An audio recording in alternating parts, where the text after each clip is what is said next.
The first time I saw Lucas Harrington, he was standing under the string lights of the university courtyard, a half-smile playing on his lips as his friends laughed at something he said.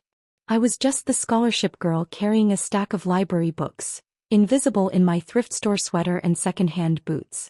But then he looked at me. Not past me like most people did. Not through me like I was part of the scenery. He actually saw me. And for a girl like Mia Chin, quiet, studious, painfully ordinary, that was enough to make my heart stutter. I didn't expect him to remember me. But the next week at the charity gala I was working because extra credit and free food, there he was again. "Hey," he said, sliding into the seat beside me at the volunteer table. "You're in my econ class, right?" I nearly dropped my clipboard. Lucas Harrington knew I existed. "Yeah," I managed. "Mia. Mia," he repeated like he was testing the sound. Then he grinned. "You're the only one who actually answers the professor's questions. It's annoying." I didn't know how to respond to that, so I just stared. He stayed anyway. By the end of the night, he'd stolen a plate of hors d'oeuvres for me. "You've been standing all night, eat something." Made fun of my terrible small talk. "No, Mia, you cannot just ask people about their tax brackets." And walked me to the bus stop even though he had a car waiting. "You're different," he said as I climbed onto the bus. Different. Not better. Not special. Just different. But for a girl who'd spent her life blending into the background, it felt like being seen for the first time. 3 months later, I fell in love with Lucas in pieces. First, it was the way he'd text me random questions at 2 a.m. If you had to eat one food for the rest of your life, what would it be? Then it was the way he'd defend me when his friends made backhanded comments about my thrift store clothes. "At least she doesn't look like a carbon copy of every other girl here." And then, the worst one, it was the night he kissed me. We were at a party. His party, technically at the penthouse his parents owned but never used. I was out of place, nursing a drink in the corner when Lucas found me. "Why do you always hide?" he asked, leaning against the wall beside me. "Because I don't belong here. You belong wherever you want to be." And then he kissed me. It was soft at first, hesitant, like he wasn't sure I'd kiss him back. But I did. Of course I did. When he pulled away, his lips curved into that lazy, confident smile. "Told you you belonged." I should have known then. I should have known that when a boy like Lucas Harrington kisses a girl like me, it's never just a kiss. There's always a catch. I woke up to my phone buzzing. A text from Lucas. "Last night was fun." My stomach flipped. Fun.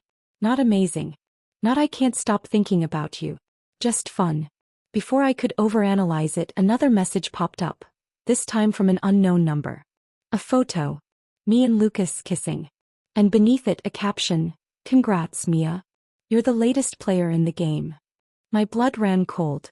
Because I knew without a doubt that I'd just become the punchline of a joke I didn't even know I was in. I stared at the image on my phone until the screen went black. "Congrats, Mia. You're the latest player in the game." My fingers trembled as I turned the phone face down on my bed. Like if I couldn't see it, it wouldn't be real. But the sick, sinking feeling in my gut told me otherwise. I didn't recognize the number. The message had no context. And yet, the game. I grabbed my laptop and typed in the only clue I had. Lucas Harrington game, plus the name of our university. The third search result was a forum thread from 2 years ago. Harrington's Bet 2021 edition. My stomach dropped. The post was vague but the comments weren't. "Lucas taking bets on how long it'll take to bag the scholarship girl this year? Dude, he's been eyeing that quiet econ major. $50 says he gets her to fall for him before midterms. Easy money. Rich boy charm versus a girl who's never been looked at twice? No contest." The dates lined up perfectly. The charity event. The late night texts. The way he'd sought me out in a room full of people who belonged there more than I ever would. It had all been part of a game. And I'd lost without even knowing I was playing. I marched across campus with my hands clenched into fists, the autumn wind biting at my cheeks. I didn't care that it was 8 a.m. I didn't care that I hadn't slept. I needed to hear him say it to my face. I found Lucas outside the business school, leaning against a brick wall with a coffee in one hand and his phone in the other. He looked up when I stopped in front of him, his smirk fading as he took in my expression. "Mia. Was it a bet?" My voice came out steadier than I expected. His brow furrowed. "What? Don't. I shoved my phone at him, the damning photo still open. Was kissing me part of some stupid game? For a second he just stared at the screen. Then his jaw tightened. Who sent you this? That's not an answer. He ran a hand through his hair, exhaling sharply. Look, it's not what you think. Then explain it to me. My nails dug into my palms. Because from where I'm standing, it looks like you pretended to like me so your friends could laugh about it later. The silence that followed was worse than any denial. Lucas didn't say no. He didn't say of course not. He just looked at me with something uncomfortably close to pity. It started as a bet, he admitted finally. But it's not. I didn't wait for the rest. I turned and walked away. By noon the photo was everywhere. Group chats. Social media. Even the damn university meme page. Harrington strikes again. Scholarship girl thought she was special. I skipped my classes and hid in the library, pressing my forehead against the cool wood of a study desk. I should have known better. Guys like Lucas didn't fall for girls like me. Not in real life. My phone buzzed. Another message from an unknown number. This time a screenshot of a group chat. Lucas, drop it. The bet's off. Chris, Lucas's best friend since when?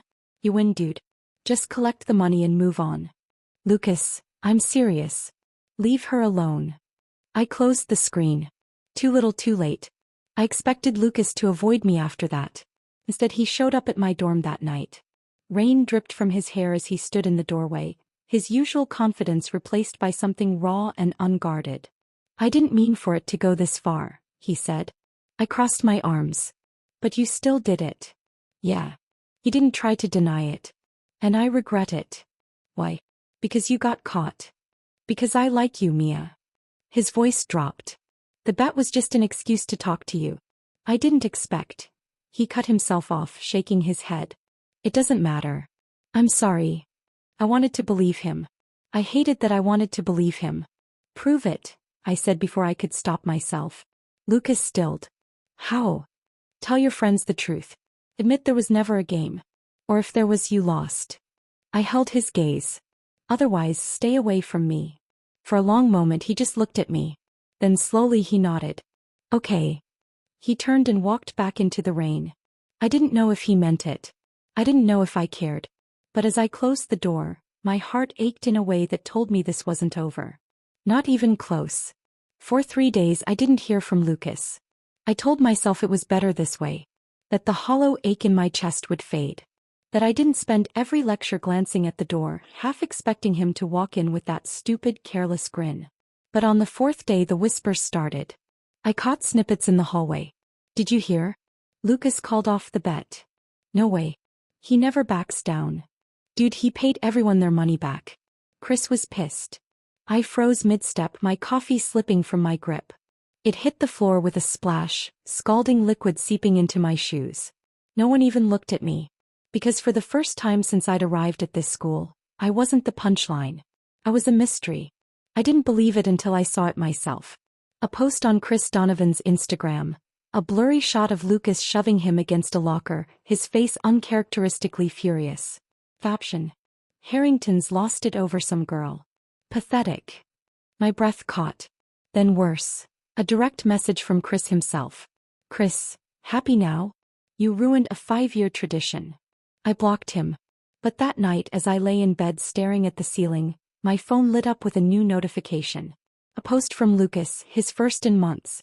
Just 2 words. Game over. And beneath it a screenshot of a bank transfer. $5,000 returned. Memo, Mia-chan was never part of the bet. My hands shook. This wasn't an apology. It was a declaration. I found him at the campus lake, skipping stones across the water like he didn't have a care in the world. You're an idiot, I said by way of greeting. Lucas didn't turn around. Probably. Why did you do it? The stone in his hand hesitated mid-throw. Because you were right. That's not an answer. Finally he faced me. The usual arrogance was gone, replaced by something raw and unsettling. I didn't expect to like you, Mia. The bet was just something stupid we did every year. But then I got to know you. And I realized. He cut himself off, shaking his head. Realized what? That you're the only real thing in my life. The honesty in his voice knocked the breath from my lungs. I wanted to believe him. I hated how much I wanted to believe him. So what now? I asked. Lucas took a step closer. How I prove it? How? However long it takes. His fingers brushed mine, tentative. I'm not asking you to trust me yet. Just, don't write me off completely. The contact sent a jolt through me. I should have pulled away. I didn't. I gave him conditions. 1. No more bets. Ever. 2. No lies. Even by omission. 3. If I walked away, he'd let me go. Lucas agreed without hesitation. And then, just to torture myself, I gave him one more. Take me somewhere you've never taken anyone else. I expected him to balk. To laugh it off. Instead, he showed up at my dorm the next morning in a beat-up Jeep I'd never seen before. Get in, he said. We drove for hours, leaving the city behind until the skyscrapers faded into rolling hills. When we finally stopped, it was in front of a crumbling farmhouse, its paint peeling under the afternoon sun. Lucas killed the engine. This is where I grew up. I stared at him. You told everyone your family owns a penthouse in. My parents own the penthouse. His knuckles whitened on the steering wheel. I lived here with my nanny until I was 12. The pieces clicked into place. The way he'd flinch at mentions of his childhood, the carefully constructed persona, the desperation to belong. Lucas Harrington, the golden boy, was just as much of an outsider as I was. And he'd just handed me the ammunition to destroy him. I reached for his hand. He flinched. But I didn't let go. It happened on the drive back as the sunset painted the sky in hues of gold and violet. One moment I was watching the light play across Lucas's profile, the sharp line of his jaw, the way his lashes cast shadows on his cheeks. The next he'd pulled over on the deserted country road, his breath coming fast. Tell me to stop, he whispered. I didn't. This kiss was nothing like the first. No audience. No game. Just Lucas's hands cradling my face like I was something precious, his lips moving against mine with a reverence that made my chest ache. When we broke apart, his forehead rested against mine. I'm not pretending anymore, he said. And for the first time I believed him. The next few weeks were different. Lucas stopped partying. Started showing up to class. Held my hand in public like he was proud to be seen with me. His friends didn't get it. Dude, you're actually serious about her? Harrington's gone soft. Lucas just shrugged them off. And I let myself hope. Which was my first mistake. Because on the night of the Sigma Kappa formal, Grace Wellington came back. The Sigma Kappa formal was the kind of event I would have avoided at all costs. Glittering chandeliers, champagne towers, girls in dresses that cost more than my tuition. But Lucas had asked me to go, his thumb brushing over my knuckles as he murmured, I want everyone to see you with me. So I went. I even let him buy me a dress, midnight blue, simple but elegant, with a neckline that made Lucas's breath catch when I stepped out of the fitting room.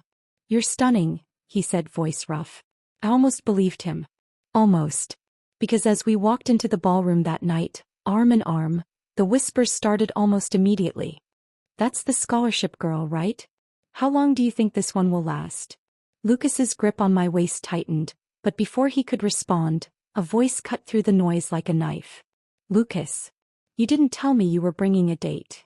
I turned and there she was. Grace Wellington. Tall, golden-haired, and effortlessly beautiful in a way that made my carefully styled hair and borrowed dress feel like a costume. She smelled like vanilla and money, her smile sharp enough to draw blood. Lucas went rigid beside me. Grace. You're back. Did you miss me? Her gaze flicked to me, dismissive. Aren't you going to introduce us? For a heartbeat, Lucas hesitated. And in that hesitation, I felt the ground crumble beneath me. Grace Wellington wasn't just an ex. She was the ex. The one Lucas had dated for 3 years before she left for Paris. The one his friends still talked about in hushed, reverent tones. The one who had broken his heart so thoroughly he'd started the bet in the first place. A distraction Chris had once drunkenly confessed to me. And now she was back. Watching us with amused, predatory interest. Lucas recovered quickly, his arms sliding possessively around my waist. Grace, this is Mia. Mia Grace. Grace's manicured fingers wrapped around mine in a grip just shy of painful. So you're the girl who ended Harrington's legendary bet. I've heard so much about you. I forced a smile. All good things, I hope. Her laugh was like wind chimes, light, musical, and utterly false. Oh, darling. You have no idea.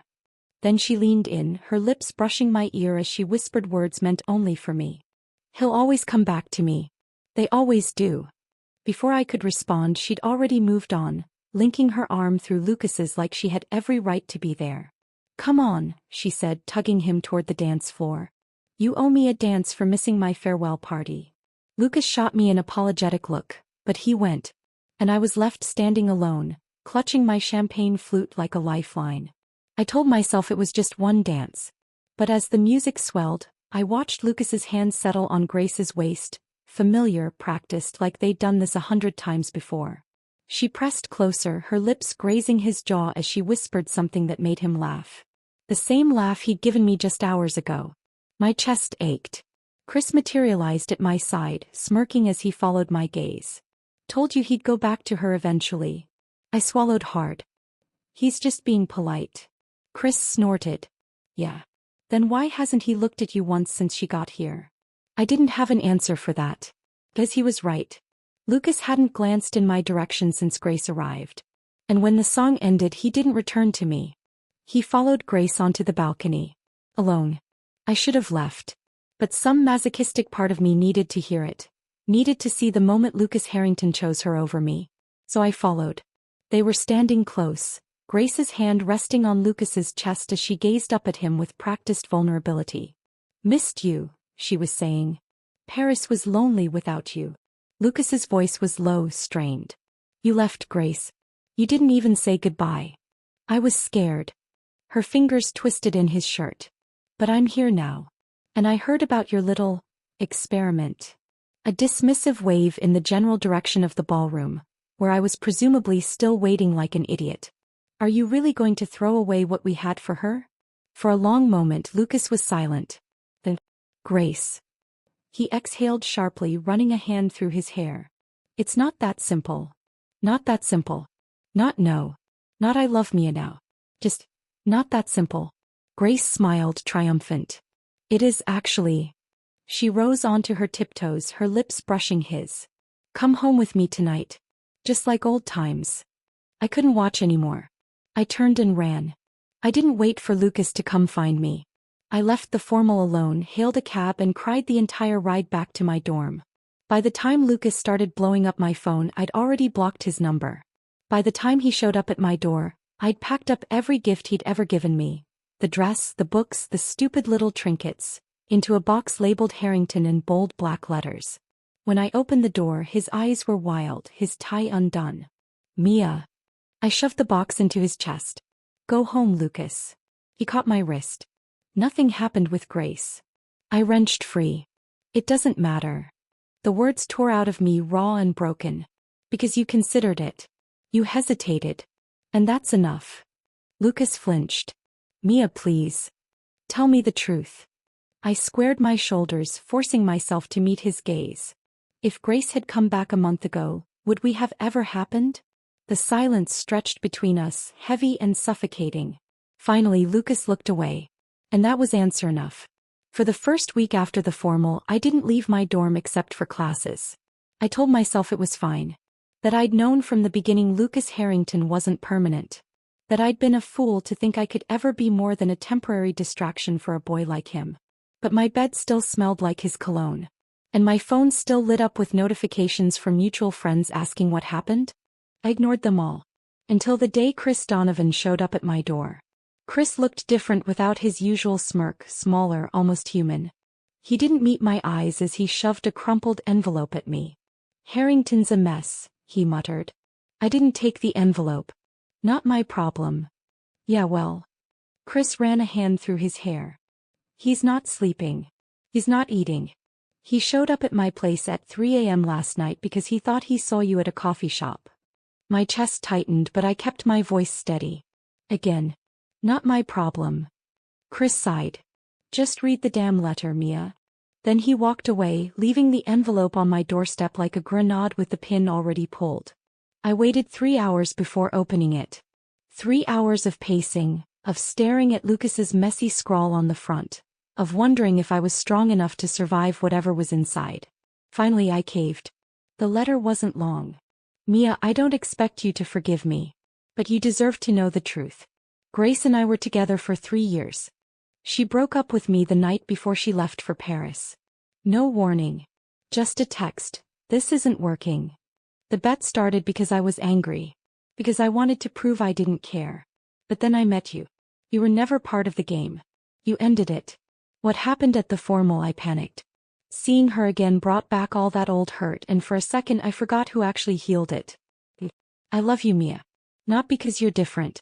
Not because you're not like other girls. But because when I'm with you I'm different too. Better. I'm not asking for another chance. I'm just asking you to know the truth. I read it 4 times. Then I cried for an hour. Then I burned it in my dorm sink. 2 days later I got the call. Lucas had been in a car accident. Not serious, a broken arm, some bruises, but enough to land him in the hospital. I shouldn't have gone. But my feet carried me there anyway. Lucas looked terrible. Pale, bruised, his left arm in a sling. But his eyes lit up when he saw me, bright and hopeful. You came. I crossed my arms. Don't get used to it. He smiled weakly. Wouldn't dream of it. A beat of silence. Then, were you drinking? I asked quietly. Lucas shook his head. Just tired. Wasn't paying attention. He hesitated. I've been distracted lately. Because of me. The unspoken words hung between us, heavy and suffocating. I should have left then. But instead I sat down. And for the first time in weeks we talked. Really talked. I thought I was over her, Lucas admitted, staring at his hands. But seeing Grace again, it was like no time had passed. All that anger, that hurt. It just came rushing back. I swallowed hard. Do you still love her? No. The word was immediate, firm. But I think. I loved the idea of her. Of proving I was good enough. And now. Now I just want to be good enough for you. My breath caught.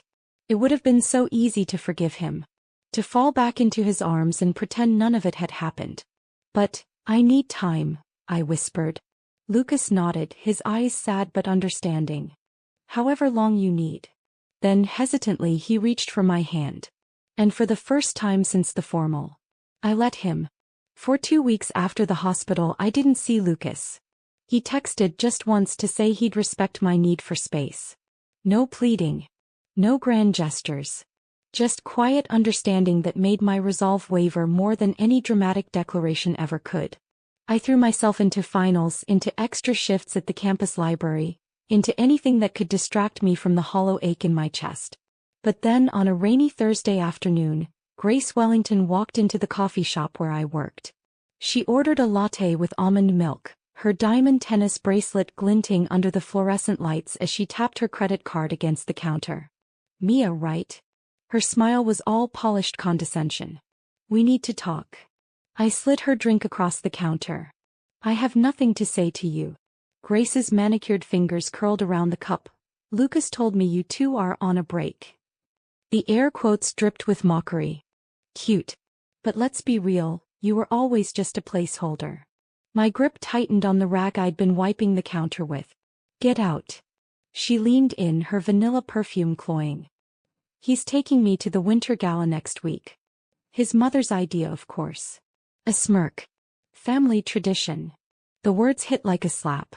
The Harrington's annual gala was legendary, an exclusive event where the elite mingled over champagne and caviar. Lucas had mentioned it months ago, joking about how badly I'd hate the stuffy atmosphere. But I'd love to see you in a ball gown, he'd murmured against my neck. All mine for the night. Now he was taking Grace. I forced my voice steady. Congratulations. Now leave. Grace's smirk widened as she dropped a cream-colored envelope on the counter. In case you want proof. Inside was an embossed invitation. Mr. and Mrs. Harrington request the pleasure of your company, Grace Wellington and Lucas Harrington. The date was next Saturday. My vision blurred. I didn't plan to confront Lucas. But when I spotted him leaving the economics building that evening, his coat collar turned up against the rain, I couldn't stop myself. You're taking Grace to the gala?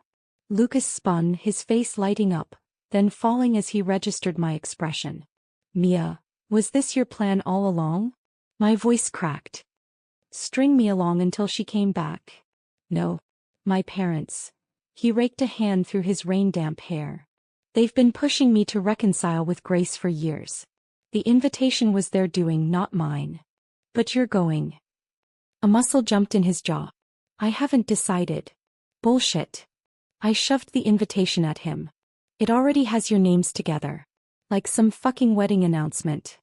Lucas flinched. I didn't know they'd done that. The rain fell harder, soaking through my sweater, mixing with the tears I refused to let him see. Here's the truth, I said quietly. You had a choice. And you chose her. I turned and walked away. Lucas showed up at my dorm an hour later, drenched and desperate. I'll cancel, he said the second I opened the door. I'll tell my parents to fuck off. His voice broke. Please don't walk away. I stared at him, this boy who'd shattered and rebuilt my heart too many times to count. Prove it. How? Take me to the gala instead. The silence stretched between us, heavy with everything unsaid. Going with me would mean defying his family.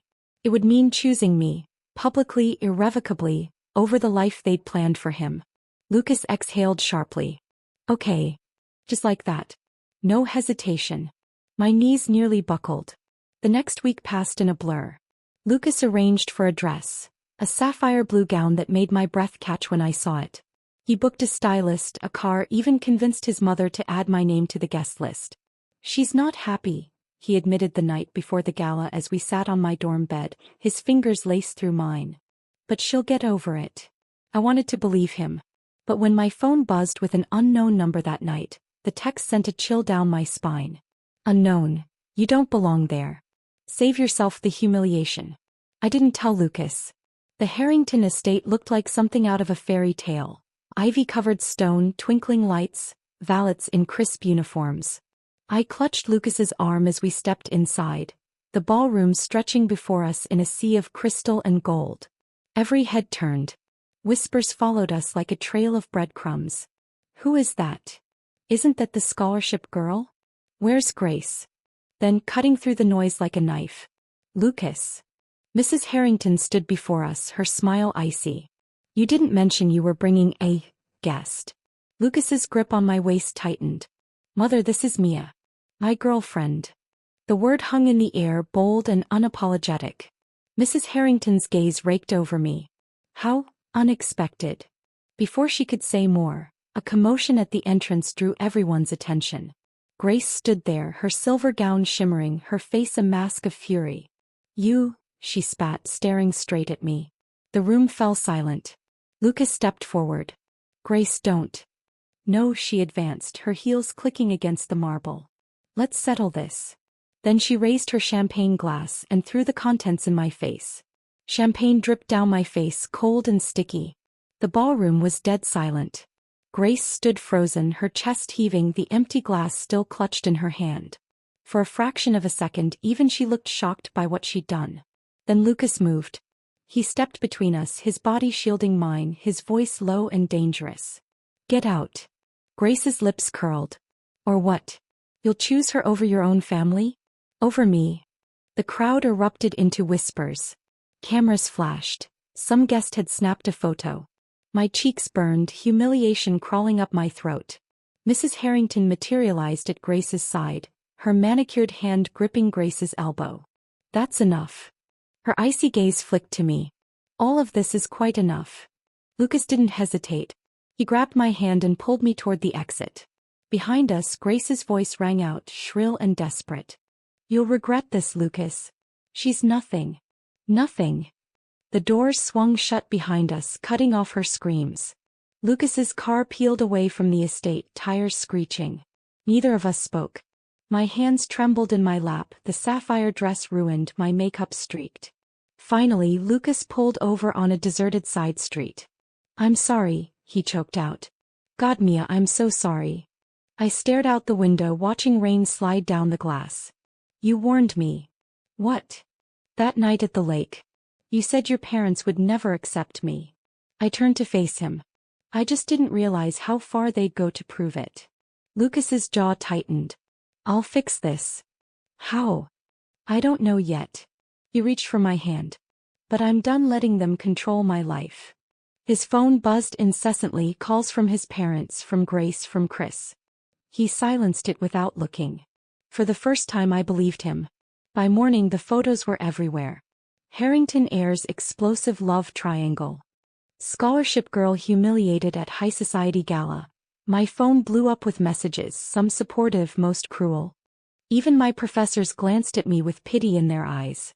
But the worst came at noon when Dean Whitmore summoned me to his office. "Miss Chin," he said, steepling his fingers. "The Harringtons are very generous donors to this university." My stomach dropped. "Are you expelling me?" "Of course not." He smiled thinly. "But given the circumstances, perhaps a transfer would be in everyone's best interest." I left his office numb. They couldn't kick me out, but they could make sure I didn't stay. I found Lucas waiting outside my dorm, his face ashen. "They threatened your scholarship," he said hoarsely. I nodded. His hands clenched into fists. "I'll fix this." "How, Lucas?" "By throwing more money at them." The words came out sharper than I intended. "That's the problem, you think everything can be bought. But I don't want your money. I just wanted you." His breath hitched. "You have me." "Do I?" I swallowed hard. "Or am I just another game? The rebellious phase before you go back to your real life?" Lucas flinched like I'd struck him. Before he could respond, my phone rang. An unknown number. I answered, and Grace's voice slithered through the speaker. "Check your email, sweetheart." The line went dead. The email contained a single attachment. A video. Lucas at a party months before we met, drunk and laughing as Chris clapped him on the back. "Bet you can't get the scholarship girl to fall for you," Chris taunted. Lucas smirked, raising his glass. "Watch me." The screen went black. I dropped my phone. Lucas paled. "Mia, that was before." "I know." My voice was eerily calm. "But it doesn't change the fact that you lied. That this started as a game." He reached for me. "I love you." I stepped back. "I need time." "Time for what?" "To figure out if this is real." I met his eyes, my heart breaking. "Or if I'm just too scared to admit I lost." I didn't see Lucas for a week after the video. He texted once, "I'll wait as long as you need," but I didn't reply. Instead, I threw myself into studying for finals, into applying for transfer scholarships, into anything that could distract me from the hollow ache in my chest. But on the last day of classes, I found a single blue envelope slipped under my door. Inside was a plane ticket. One way. New York. Departing tomorrow. And a note in Lucas's messy scrawl. "If you're leaving, I won't stop you. But if you stay, meet me at the lake at sunset. Your choice. Always yours." I stared at that ticket until my vision blurred. I almost didn't go. I packed my bags, called a cab, even checked the bus schedule to the airport. But as the sun dipped below the horizon, painting the sky in shades of gold and violet, my feet carried me to the lake anyway.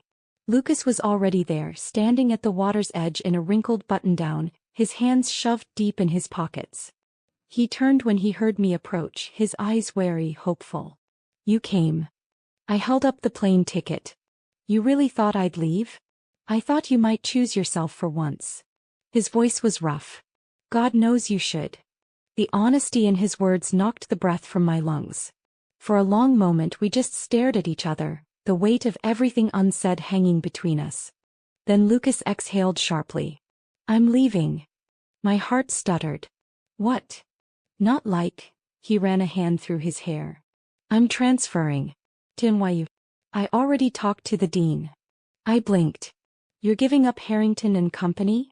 "His family's empire. His birthright." Lucas shrugged, but his eyes never left mine. "Turns out I don't want it. Not if it means losing you." The admission hung in the air between us, raw and vulnerable. I took a step closer. "Why?" "Because I love you." Simple. Unshakable. "And because you were right, I did start this as a game. But somewhere along the way you became the only real thing in my life." His hand found mine, tentative. "I don't expect you to believe me. But I'll spend every damn day proving it if you let me." The last of my resistance crumbled. I squeezed his fingers. "One condition." "Anything." "No more games." Lucas's smile was brighter than the sunset. "Deal." Then he kissed me, slow, sweet, and full of promises, and for the first time in months I let myself believe in second chances. 3 months later, we stood on a cramped Manhattan balcony, watching the city lights flicker to life. Lucas's arm was slung around my waist, his lips brushing my temple. Happy. I leaned into him, my heart full. Yeah. And I meant it. Because this wasn't a fairy tale. It was better, real, messy, and ours.